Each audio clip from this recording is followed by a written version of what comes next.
There are nights when I still remember that first buzzing sound, faint as a mosquito, but enough to send a chill straight down my spine. Not because it was loud, not because it was dangerous, but because it had no business being in a place like Thistle Grove, a model community where lawns are trimmed on a schedule, mailboxes painted to HOA-approved hues, and every complaint comes with a printed form. I used to think I was used to that suffocating order, until Marla Beckett, the queen of clipboards, climbed over my backyard fence at midnight to measure my mother's flower beds. And instead of calling the cops, my grandpa walked into the garage and pulled out a truck battery. If you're looking for a story about justice, God-tier DIY skills, and an uprising led by a sweet, tea-sipping, nonsense-hating old man, then settle in, because this isn't just about an electrified fence. It's about how one neighborhood learned to stand up straight and push back. My name is Calvin Briggs. I'm 34, a remote software engineer, and I live with my parents and grandfather in the house he built with his own hands at the end of Thistle Grove, a neighborhood that, on the surface, always looks orderly and as picture-perfect as a home decor magazine. But beneath the pastel paint and geometrically trimmed lawns lies something more terrifying than root-eating moles, the HOA patrol. And if you ask me, everything began that night, the night I was eating cold pizza in the kitchen and saw a shadowy figure trespassing into our backyard. Not a burglar, not a stray cat, but a creature with night vision goggles, a reflective armband, and a clipboard like something out of a low-budget spy movie. The figure vaulted over our nearly 6-foot wooden fence and landed with a thud directly onto my mom's flower bed. The only thing I could hear was a muttered grumble. Unregistered petunias. Violation 12C. I literally dropped my pizza mid-bite. I knew right away it was Marla Beckett, head of our HOA patrol. The same woman who once cited us because our garden hose was angled 3 inches off from the main house axis. But climbing fences in the middle of the night, with night vision and a flower bed gauge, this had gone too far. The next morning, I told my grandpa, Franklin Briggs, a retired aerospace mechanic who'd been living with us since Grandma passed. He didn't ask many questions, just sipped his coffee, glanced out at the garden and said, "If they want to play dirty, maybe we give them a little lesson in resistance. HOAs love surprises." Then he disappeared into the garage. I thought he was joking. He wasn't. That evening, he returned with a coil of copper wire, an old truck battery, a PVC pipe, and the gleam in his eyes of a man about to make history. All I heard him mutter was, "Sparky fence." Yeah, sounds about right. Thistle Grove is a model neighborhood, at least on paper. Lawns trimmed like buzz cuts, windows all painted the same colonial blue. And if you leave your trash bin out more than 4 hours after pickup day, you'll get an official warning from the HOA, taped to your front door like a death notice. I grew up thinking that was normal. Until Grandpa moved in, he was like a squeeze of lemon into the HOA's glass of milk. Week 1, he built a little windmill statue on the lawn, got a citation for unauthorized moving objects. Week 2, he painted the tool shed red, another warning for non-compliant zone pallet. Week 3, he attended the HOA meeting, stood up mid-session, pointed at Marla and shouted, "You're a control state agent, not a neighbor." Then grabbed 2 donuts and stormed out. I swear someone clapped. But the night Marla climbed, our fence, that was the final drop in Grandpa's bitter cup of coffee. And when he started drawing up plans to electrify the perimeter like it was once again, I knew we were no longer the victims. We were about to strike back. The next morning, I woke up to the sound of power tools, muffled cursing, and classic rock blaring from the garage. That could only mean one thing. Grandpa was building something. And when Grandpa builds something, things tend to get complicated. I walked in to find him hunched over a makeshift workbench, goggles on, hands deep in a tangle of copper wire and duct tape. The old truck battery sat nearby like a sleeping beast. On the wall, he'd scrawled a title in red marker. Operation Sparky Perimeter. "What the hell are you doing?" I asked. Without looking up, he said, "Improving neighborhood safety. The hard way. Now, I want to be clear about something. Grandpa didn't hate rules. He hated stupid rules, and worse, stupid people using rules to bully others. Ever since he moved in, he'd been the unofficial leader of the Enough is Enough Club, population 1. Marla Beckett, self-appointed HOA patrol queen, was the exact type of person Grandpa couldn't stomach. Clipboard always in hand, ready to pounce on someone for misaligned trash bins or Christmas lights that overstayed their HOA-approved welcome. And now, she'd gone from petty to predatory. So Grandpa decided to send a message. By lunchtime, he'd rigged the entire fence with low-voltage electric current. Not enough to harm, just enough to deliver a wake-up call. The kind that makes you rethink your career as a nighttime garden spy. He used copper wire from an old extension cord, wrapped it around the inner planks of the back fence, and connected it all to that beat-up truck battery. He even built a kill switch disguised as a gnome holding a fishing pole. Above it all, he nailed a wooden sign, "Trespassers will be shocked," literally. My mom lost it. "Dad, you can't booby-trap a residential fence," Grandpa shrugged. "Sure I can. I used to wire helicopters in Nam. This is safer than a toaster." My dad pretended he didn't hear anything and disappeared into his home office like a turtle retreating into its shell. Me? I grabbed my camera. This was content. That night, the fence sat dormant. No screams, no trespassers, just the faint hum of Sparky and the smell of ozone. Grandpa sat on the porch sipping sweet tea, grinning like a man who'd finally evened the score. Then came night 2. Around 1:30 a.m. we heard it, a scream, high-pitched. Suddenly, the kind of scream that starts from your toes and explodes out your mouth like a geyser of regret. We all bolted outside. There on the lawn lay Marla Beckett, her wig half off, her clipboard cracked, and her polyester blazer smelling like a scorched Barbie doll. She was twitching. Not seriously hurt, but definitely humbled. "You'll hear from my lawyer," she shrieked, staggering to her feet and calling her phone as she waddled off like a goose in distress. "This is assault. This is elder abuse. This is—" "Tuesday," Grandpa muttered, then walked back inside. By morning, the whole neighborhood knew. Of course they did. HOA drama spreads faster than wildfire in a dry pine forest, but what no one expected was what came next. The HOA sent us a formal complaint. The wording was beautiful, flowery, full of passive-aggressive legalese like reckless endangerment, intentional use of hazardous force, unregistered deterrent systems. Grandpa framed it and hung it over the fireplace. Right next to his Bronze Star, Mom fumed. Dad buried himself deeper in denial. But me? My YouTube channel doubled in subscribers overnight. I posted the whole event, with light censorship, under the title, "Karen Gets Zapped by My Grandpa's DIY Fence, Instant Karma." The comment section was a war zone. Half the viewers said Grandpa should be knighted. The other half wanted a tutorial on how to wire their own fence. Then something surprising happened. The neighbors started showing up. Mr. Cho across the street sent over a fruit basket. Ms. Ramirez brought a pecan pie. One guy offered Grandpa $100 to rig his mailbox with pepper spray. Another just said, "You're a legend," and walked away in silent reverence. Apparently, Grandpa had tapped into something bigger than just petty revenge. He'd become a symbol. A living, grumpy, spark-wielding folk hero. But the HOA? Oh, they weren't laughing. The next day, we received another letter, this time with a $5,000 fine and a direct threat of legal action. And that's when the doorbell rang. Standing there, in khakis, holding a leather folder and a calm smile, was Sanjay Mehta, our neighbor 3 doors down, known for his bonsai trees, unlicensed hammock, and 3 active HOA violations. "I heard you've got an HOA problem," he said, stepping over a plastic flamingo Marla had once labeled tacky decor. "I'm a lawyer, and I've been waiting for someone to finally push back. I'll take your case free of charge." Grandpa nodded. "Are you any good?" Sanjay smirked. "I got my neighbor's chainsaw statue declared an artistic installation." Grandpa stuck out his hand. "Welcome to the resistance."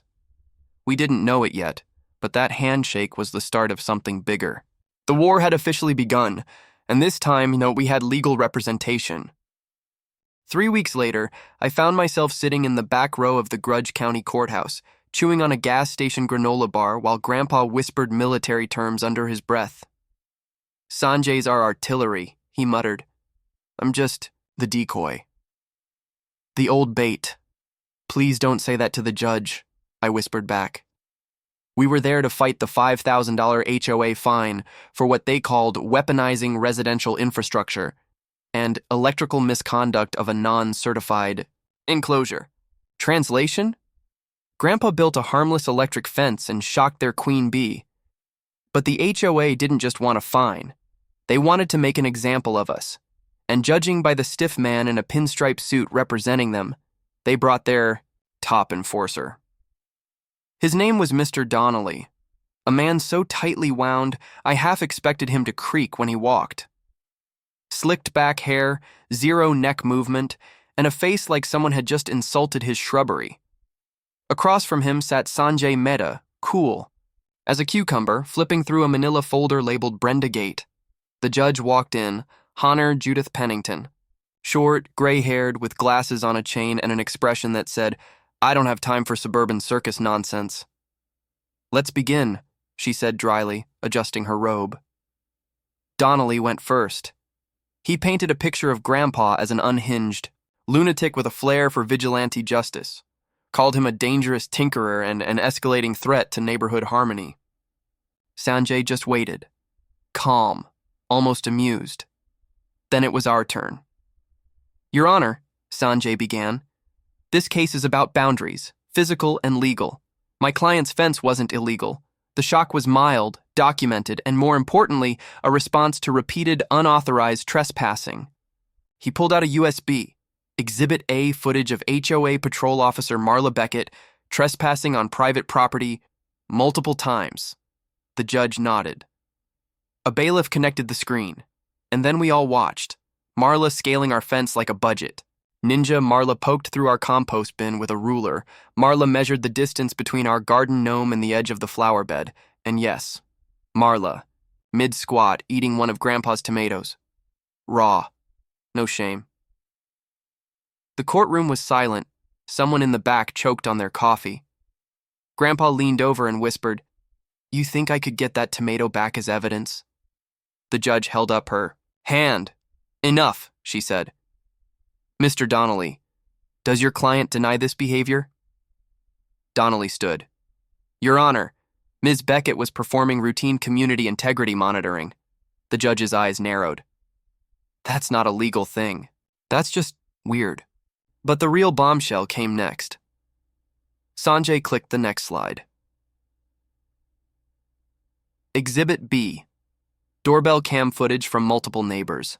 Marla inspecting flower pots. Marla sniffed mulch. Marla literally holds up a magnifying glass to a Halloween decoration.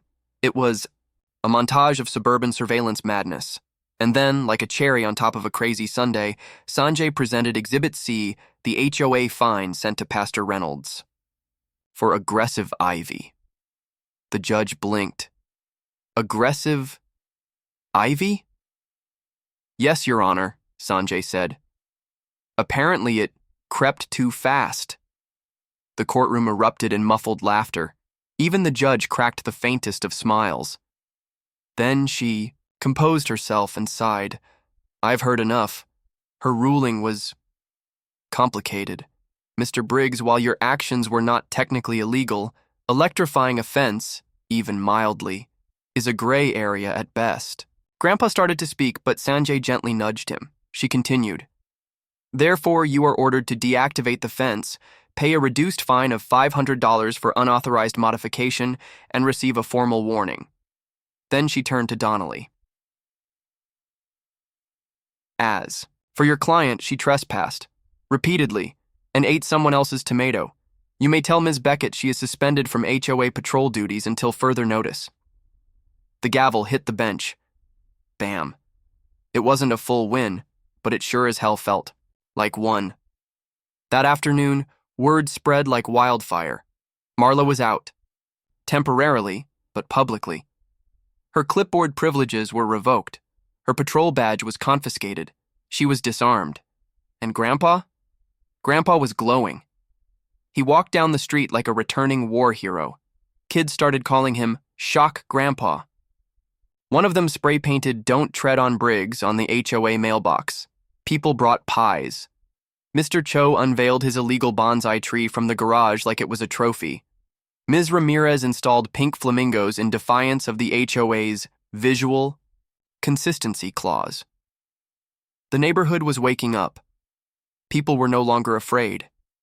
They were planting flags in the form of lawn gnomes, oversized inflatables, and rainbow fence paint. And yet, the HOA wasn't finished.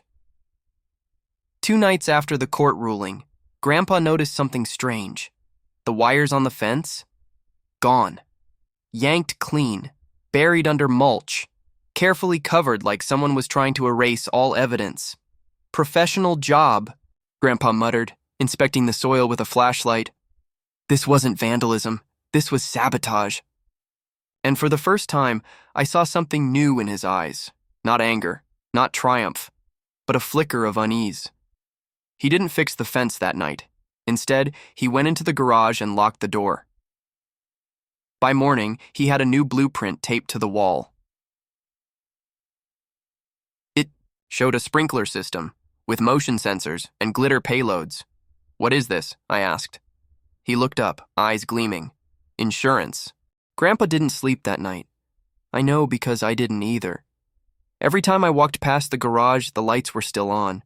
The hum of his old soldering iron buzzed like a warning. Tools clinked, circuits snapped, and now and then I heard him muttering words like rangefinder, glitter velocity, and blast radius. At 5:17 a.m., he emerged, holding a blueprint in one hand and a coffee cup that read, "World's #1 Grandpa by default" in the other. He slapped the paper on the table. "I call it Project Dazzlestorm." I rubbed my eyes. "This looks like a sprinkler system." "Correct," he said. "Triggered by motion sensors. It'll deploy biodegradable glitter at high altitude and scatter it across the target zone." "Why glitter?" "Because it's legal. It's festive. And most importantly," he narrowed his eyes, "it gets everywhere. They'll be sparkling for weeks." That morning, while Grandpa went out to purchase industrial-grade sprinkler heads, I took a walk around the neighborhood. Something felt off. People were talking in hushed tones. Mrs. Wilkins waved at me, then quietly handed me a flash drive. "Just watch," she whispered. Back home, I plugged it into my laptop. It was a clip from her porch cam. Marla, or someone who looked a whole lot like her in a hoodie and sneakers, sneaking around her flower pots at 2 a.m., not looking to steal, just measuring, inspecting, like a crime scene investigator obsessed with symmetry. I showed the footage to Grandpa. He didn't say anything, just grabbed his notepad and wrote, "Target expanded, confirmed presence of HOA shadow ops." And then came the birdhouse. 2 days later, after a freak windstorm, Grandpa helped Mrs. Wilkins rehang her decorative birdhouse. But when he shook it to check for cracks, something rattles inside. He unscrewed the back panel. Inside was a tiny black device. No, bigger than a thumb, tucked neatly behind the faux wood paneling. A microphone. Was in the kitchen when he set it on the table like a smoking gun. Mom screamed. Dad sighed and retreated behind his newspaper. I grabbed my camera. We had proof now. Real proof. Sanjay showed up within an hour, along with his friend Miles, a cybersecurity guy with thick glasses and a backpack full of gadgets. Within minutes, they traced the signal. "It's pinging a cloud server," Miles said. "Registered under an LLC called HOA Intelligence Monitoring Inc." Grandpa leaned in. "That sounds made up." "It is," Miles replied, "which makes it worse." That night, we conducted a full sweep under the base of a hummingbird feeder. Mike inside a garden gnome's hat, Mike, one even hidden inside a decorative rock near Pastor Reynolds' porch. The community was being bugged, monitored, recorded, watched. When Brenda was finally confronted, by Mrs. Wilkins no less, she waved it off as part of their community safety enhancement initiative, then locked herself in her house and refused to answer the door. Grandpa was done asking permission. The next day, he walked straight to the middle of Thistle Grove's cul-de-sac, set up 3 folding chairs, a cooler of lemonade, and a whiteboard. "OND," he wrote in thick black marker, HOA. Hidden Operations Agency. By 6 p.m., over 24 neighbors had gathered. Some brought lawn chairs. One guy brought popcorn. Pastor Reynolds brought a folding pulpit, and I brought 2 phones, a drone, and a portable speaker blasting dramatic music.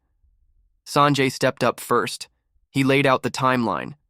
Video evidence of Brenda's trespassing. Audio. Snippets from birdhouse mics. HOA memos anonymously leaked from inside. One's discussing behavioral corrections and non-compliance triggers. Someone in the back raised their hand. "What the hell is a behavioral correction?" Another neighbor replied, "It's when they tell me to stop wearing tank tops in my garage because it disrupts neighborhood composure." And then came the parrot. Mr. Gomez showed up carrying his African gray in a travel cage. The bird's name was Paco. Paco had heard things and repeated them. During the meeting, Paco tilted his head and squawked, "Don't talk on the porch. They're listening." Then added, in a perfect Brenda voice, "Violation. Violation." Someone snorted, lemonade through their nose. I heard Pastor Reynolds mutter, "Lord help us." By the time the laughter died down, we weren't just mad anymore. We were mobilized. Halfway through Sanjay's second slideshow, a pale, twitchy man in khakis appeared at the edge of the crowd. Clipboard in hand, tiny mustache. He introduced himself as Daryl, the new interim HOA patrol officer. When pressed, he mumbled that the surveillance program was in beta. When asked who authorized it, he faked a phone call and walked away mid-sentence. By now, everyone knew. This wasn't about trash bins or lawn heights anymore. It was about power, control, privacy. That night, Grandpa sat on the porch with a glass of iced tea and a look I'll never forget. "You know," he said, "I wired that fence to keep nosy weirdos out of my tomato patch. I didn't expect it to spark a revolution." I asked him what he thought would happen next. He just shrugged. Depends how crazy people get when their little kingdom starts to crumble. He didn't have to wait long for an answer, because at the next HOA meeting, a man stood up, tall, quiet, wore a tweed vest, lived at the end of the street. No one had ever heard him speak before. His name, Leonard Brinkley. He walked to the front, opened a manila folder, and said 5 words that changed everything. "As HOA president, I hereby dissolve this governing body effective immediately." You could have heard a leaf fall in that room. For a moment, all of Thistle Grove froze as Leonard Brinkley stood there, tweed vest pressed, glasses shining under the fluorescent lights, and calmly announced the total dissolution of the HOA. Marla. Yes. She actually showed up this time, stood up so fast her chair clattered to the floor. She looked like someone had just told her cats had voted to move out. "You can't do that," she screeched, voice cracking like a rusty gate. "You're just a treasurer." Leonard didn't even flinch. "Actually," he said, with the kind of calm that only comes from deep-rooted, long-held fury, "I founded this HOA 12 years ago, filed the original charter, organized the bylaws, and as president, which, yes, I have remained on paper for over a decade, I'm well within my rights to dissolve it." Gasps, literal gasps.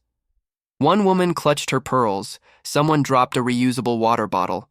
Marla stuttered, But, there are procedures, there are forms, there are... Leonard raised a hand, silenced the room. And Marla, he added, voice dropping half an octave, "This is long overdue. You killed my gardenias in 2012 when you rewrote the watering schedule out of spite. I never forgot." And just like that, the mask cracked. A few people chuckled. Then someone clapped. Then everyone did. Except Marla. She looked like she was about to spontaneously combust into a cloud of hairspray and laminated HOA rules. "The documents are signed," Leonard said. "This meeting is over. Effective today, Thistle Grove is a free neighborhood.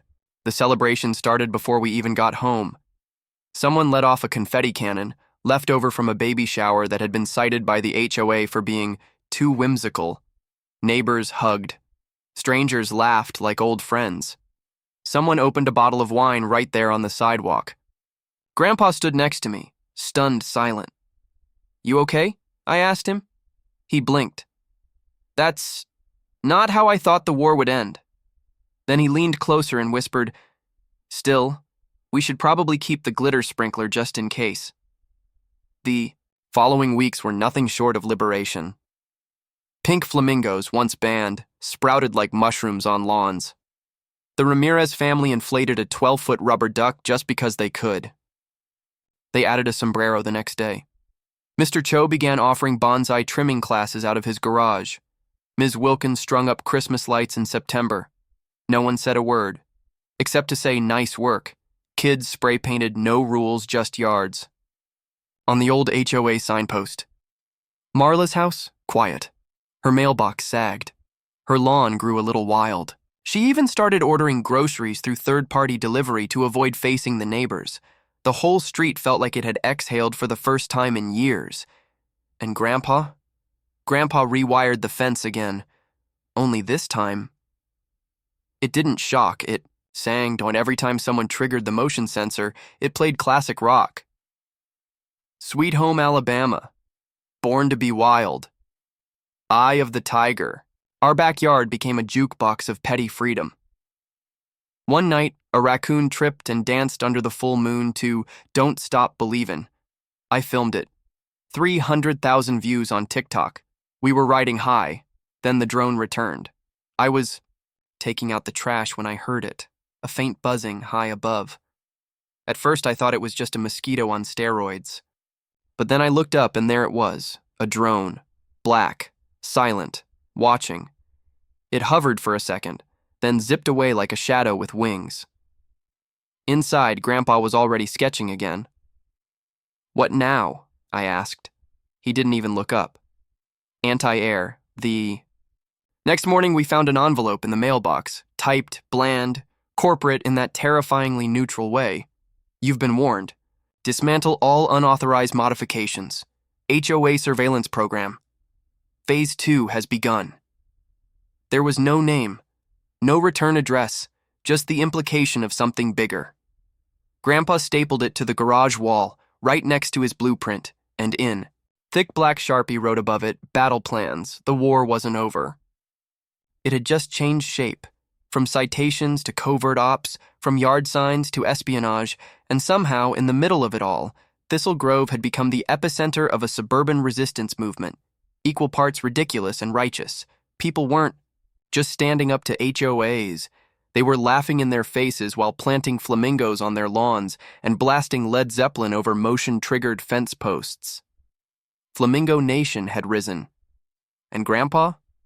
Grandpa was the general, our reluctant hero, our backyard warrior, the man who'd zapped Queen Karen into a polyester meltdown and sparked a neighborhood rebellion with a truck battery and a bad attitude. But deep down, we knew the other side wasn't done. Not yet, because the worst kinds of power don't vanish. Quietly, they regroup, they escalate, they change their tactics, and if Phase 2 was drones, who knew what Phase 3 would be? You know that scene in war movies when the hero thinks the battle is over, only to discover the enemy has gone underground? That was us. Thistle Grove was peaceful on the surface. Kids riding bikes, flamingos in every yard, someone even set up a community lemonade stand that played AC/DC. But under the surface, we were being watched. Again. It started with the birdhouses, sweet, innocent little birdhouses, painted pastel hanging from porches, decorated with sunflowers and wooden hearts, misses. Wilkins had one fall during a storm. Grandpa offered to help her rehang it, but when he shook it, something rattled. He unscrewed the back. Microphone. Real black market long-range wireless mic the size of a thumb drive, tucked neatly behind the back panel like it belonged there.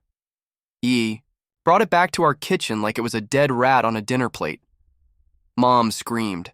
Dad just sighed and rubbed his temples. Grandpa looked like a man who'd just confirmed the worst conspiracy in his mind was real. Sanjay showed up 30 minutes later, and he didn't come alone. With him was Miles again, the cyber geek with the military background and the sarcastic smirk. This time he had a portable scanner, a signal sniffer, and a look on his face like Christmas had come early. They spent 2 hours walking door to door with their gear. By the end of it, 7 more mics. Hummingbird feeders, fake rocks, solar lights, even inside a ceramic frog statue that Mr. Cho thought was just ornamental. Every one of them is broadcasting to the same cloud-based server. Server registered to something called HOA Intelligence Monitoring Incorporated. Not a real agency, not even an officially registered HOA body, just a shell, a front, a creepy suburban surveillance state. We confronted Brenda again, or tried to. She didn't open the door. Just screamed from behind her curtains, "It's for safety, for the integrity of the neighborhood, people need guidance." Then she vanished for 3 days and had groceries delivered by drone. That was it. We were done. So Grandpa did what no one else would. He didn't file a complaint. He didn't call the city council. He walked into the middle of the cul-de-sac, dragged out a cooler of lemonade, planted a sign that read, "Tribunal of Thistle Grove, 6 p.m., bring proof, or pie, by 5:45. The street was full, folding chairs, lawn chairs. Some brought beanbags. Pastor Reynolds rolled up with a folding pulpit. I brought the camera gear. Luca brought the drone. Sanjay set up a portable projector and a whiteboard labeled Operation Hopefully Screwed.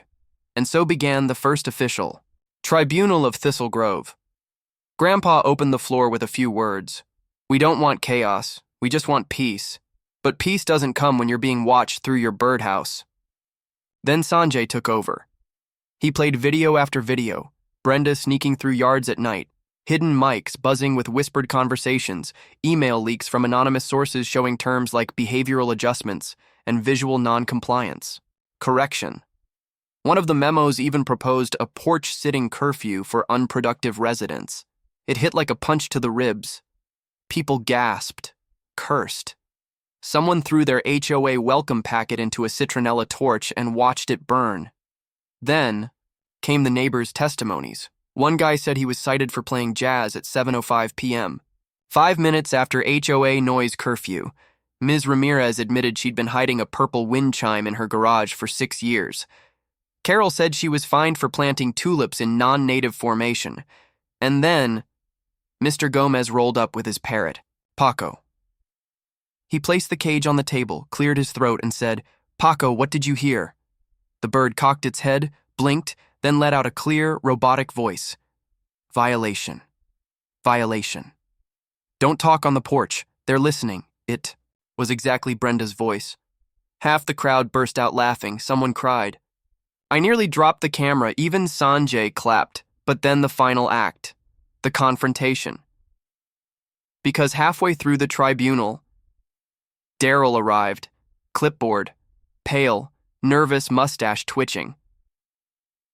"The HOA surveillance program," he mumbled, "was a test pilot, trial run." "And who approved it?" Sanjay asked. Daryl stammered, looked at his phone, pretended to get a call, and walked off before we could finish the slideshow titled, "Mike D. Up, How the HOA Went Full Orwell." The tribunal ended with a vote, not a formal vote, a people's vote. We didn't count ballots, we counted hands, and every single hand went up, unanimous. Thistle Grove would no longer tolerate secret mics, HOA patrols, climbing fences, or weaponized clipboards. That night, Grandpa sat on the porch sipping iced tea like a general after a hard-fought campaign. "You think it's really over?" I asked. He looked up at the stars, then down at a small blinking light in the bushes. "Motion sensor. Still armed." "Not over," he said. "But we've taken the hill." He raised his glass. "To freedom. And flamingos." The final HOA meeting wasn't supposed to happen. Not after the tribunal, not after the mics, the drones, the parrot testimony, but somehow they still called it. Official-looking emails went out with bold subject lines like emergency governance, review session, mandatory attendance. Mandatory? We laughed, but we also went. Because when tyrants cling to power, the last thing you do is look away. The room was packed, not a single folding chair left. People were standing against the walls in the doorway, even sitting on coolers. It looked less like a board meeting and more like a suburban courtroom drama waiting for the twist. And then, right on cue, she entered. Brenda. Hair done up in what I can only describe as angry librarian chic. High-collared blouse, orthopedic heels, and an expression that screamed, "I am the victim." She limped in, yes, still limping, from a fence jolt that happened over a month ago. She sat, crossed her arms, and glared at anyone who dared look happy. Then came Leonard Brinkley. Same tweed vest, same calm walk. But this time he carried a folder, thick, yellowed, and worn around the edges, like something you'd find in a forgotten filing cabinet labeled contingency plan. He waited for silence, opened the folder, and cleared his throat. "I started this HOA 12 years ago," Leonard began. "Back then, it was about lawn maintenance, potholes, and maybe organizing a community BBQ. A few chuckles. But somewhere along the way, it became a regime." He looked directly at Brenda. A regime of fear, fines, and surveillance. Of micromanaged holidays and outlawed flamingos, a regime of egos with clipboards. Brenda shot up from her seat. "You're out of line, Leonard." He didn't blink. "Also, Brenda, this is long overdue. In 2012, you killed my gardenias." The room went dead quiet. Brenda stammered, That was an accident. You rewrote the watering schedule to spite me," Leonard said, his voice cold and clear. "My wife loved that plant. You knew that, and I never forgot." A murmur rippled across the room. Somewhere in the back, someone whispered, "Damn." Leonard lifted a document from the folder. The HOA Charter, Article 7, Clause A 1.3. In the event of misuse of power, the acting president may formally dissolve the board and nullify all active enforcement policies with one written declaration. He held up a piece of paper, signed, dated, stamped with the HOA's original seal, then he turned to the crowd. "As of today, Thistle Grove's HOA is permanently dissolved. There will be no more fines, no more patrols, no more weaponized newsletters about mailbox paint tones."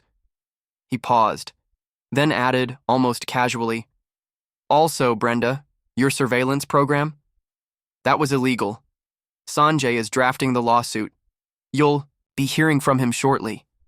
Brenda's face turned the color of expired yogurt. She let out a noise somewhere between a gasp and a tea kettle shriek. "You can't do this. I'll appeal. I'll call the county HOA council." Leonard smiled. "There is no county HOA council." Brenda looked like someone had unplugged her from reality. Before she could launch into another screech, someone from the back, probably Mr. Cho, blasted a party horn. The room erupted. Cheers. Laughter. Someone actually popped a champagne bottle. Ms. Ramirez handed out cupcakes with little flamingo toppers. Paco the parrot squawked, "No more HOA," and someone gave him a cracker. Outside, the celebration spilled into the street. Kids ran around with sidewalk chalk drawing mustaches on every HOA sign. Someone dragged out a speaker and played "We're Not Gonna Take It" at full blast. Flamingos, real and plastic, stood tall on every lawn. Even Pastor Reynolds cracked open a can of beer and said, "The Lord moves in mysterious yet deeply satisfying ways." Back at home, Grandpa sat on the porch with a smirk. I handed him a cupcake. He nodded, took a bite, and mumbled, "Not bad for vanilla tyranny." Then he leaned back, hands behind his head. "So, that's it?" I sat beside him. "Looks like it." He looked thoughtful for a moment.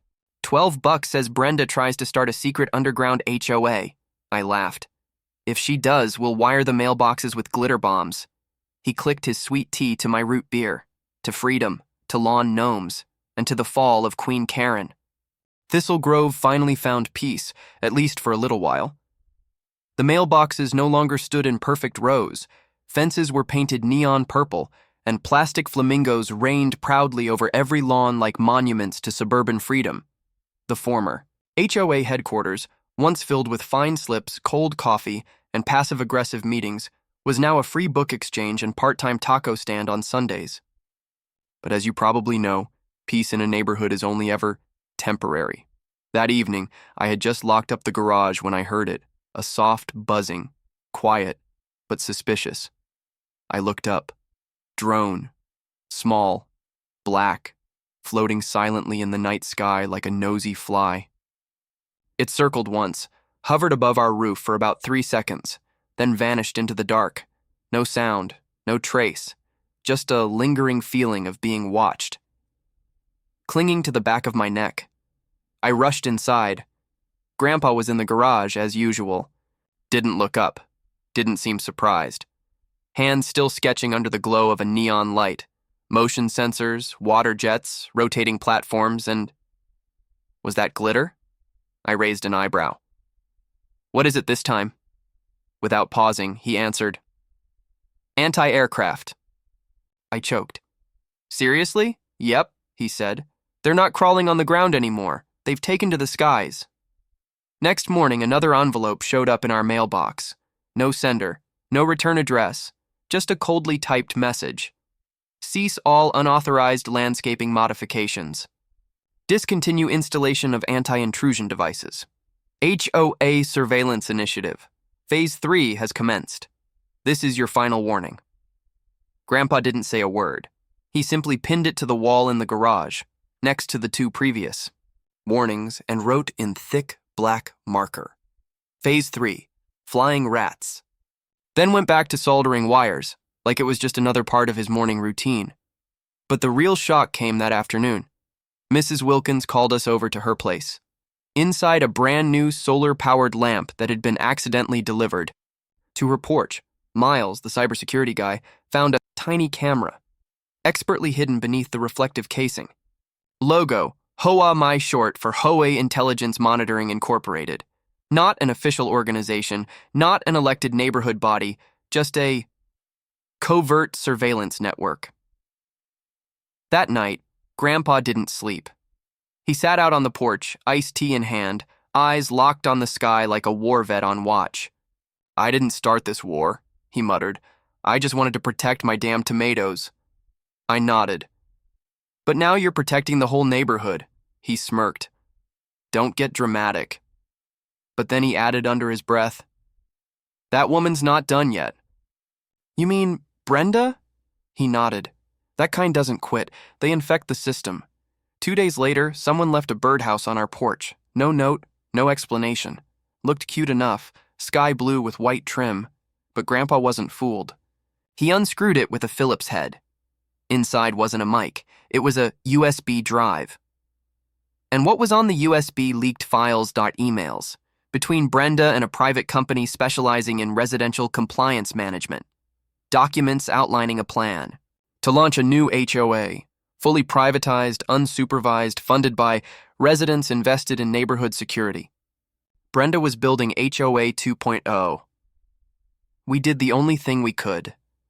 We went public. We posted everything on the neighborhood forum, the anti-HOA Facebook group, even Reddit, title of the post. They tried to revive the HOA in secret, but my grandpa nuked the plan with a glitter storm. And all went viral. People from other neighborhoods started messaging us in support. Brenda became a meme. Someone photoshopped her onto a Terminator poster with the caption, "She'll be back with a clipboard." And once again, the people rose up and shut it down. A week later, we threw a block party. No permits, no approvals, no HOA, just music, food, laughter. Old folks dragged out their lawn chairs. Kids ran wild. Someone inflated a bounce house. Mr. Cho brought his bonsai kit and taught the kids to prune branches. Paco, the parrot from Mr. Gomez's house, squawked, "No more rules," while chewing on a plastic garden gnome and Grandpa. He actually smiled. That night, I saw him sitting alone on the porch. I brought him a glass of tea. He didn't say anything at first, just stared up at the stars. Eventually, he turned to me and said, "I'm not exactly happy." I looked back at him. "You're not?" He nodded. "But I'm satisfied." Then we clinked glasses, in silence. Next morning, I stepped into the garage and saw a new blueprint on the workbench. Title: Community Defense Grid, Gen 4. In small print beneath, activates upon airborne threat, legal loopholes, or HOA resurrection. And at the very bottom, handwritten in his neat script, use only if absolutely necessary. Otherwise, enjoy life. If you ask me now, how does this story end? I'd say this.